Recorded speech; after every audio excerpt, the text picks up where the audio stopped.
et mis sul lemmikdisain on üsna keeruline vastata. Et eks seda disaini on natukene kõiges, mis meid ümbritseb, et nii asjades kui teenustes kui elamustes. Kui ma mõtlen oma igapäevaelu peale, siis mina olen nagu enda jaoks hea disaini lahti mõtestanud ennekõike niimoodi, et esiteks siis, kui miski ei häiri millegi teenuse, toote või asja kasutamisel, siis on juba nagu päris hästi. Aga kui sa nagu mingi hetk tabad ennast mõttelt, et see on üks väga hea asi, siis ta tõenäoliselt on hästi disainitud. Kui ma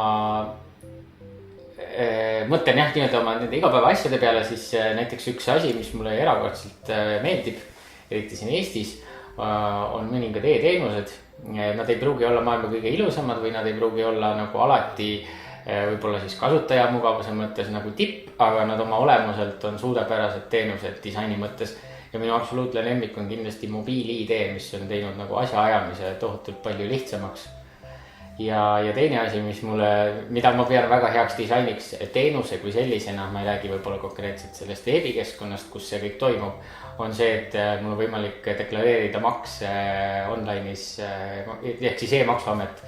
Et minu arust need on nagu kaks väga head näidet väga suurepärasest teenuse disainist, et loomulikult palju ilusaid ja funktsionaalseid asju on ka meie ümber, aga mulle kuidagi jätavad alati nagu sügavama mulje just need, kui keegi mingisuguse teenuse või elamuse suudab nagu pakkuda, et see on ka minu enda igapäevatöös, et me tegelikult disainime siin põhimõtteliselt inimeste elamusi või siis nende nii-öelda vaba aja ja loome ja kultuuri nautimist ja tegemist.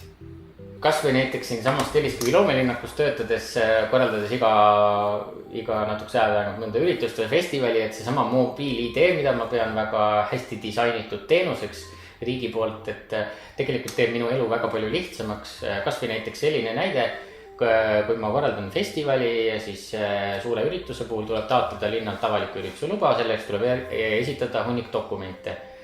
Ja see tähendab seda, et meie ettevõtte esindajad, turvafirma, linna esindajad, kõik võimalikud inimesed peavad need dokumendid läbi vaatama ja allkirjastama. Et kui mul seda mobiil-ID või ID-kaarti üldse ei oleks olemas, siis käiks see kõik vanaviisi, et peaks käima jooksma mööda linnakut või mööda linna korjama allkirju. Meil siin Telliskivis on veel see eripära, et kuna üks allkirjastaja asub Rootsis, siis võib-olla peaks üldse saatma postiga paberid sinna, ootama allkirja tagasi ja siis saatma. See kõik võtaks nädalaid.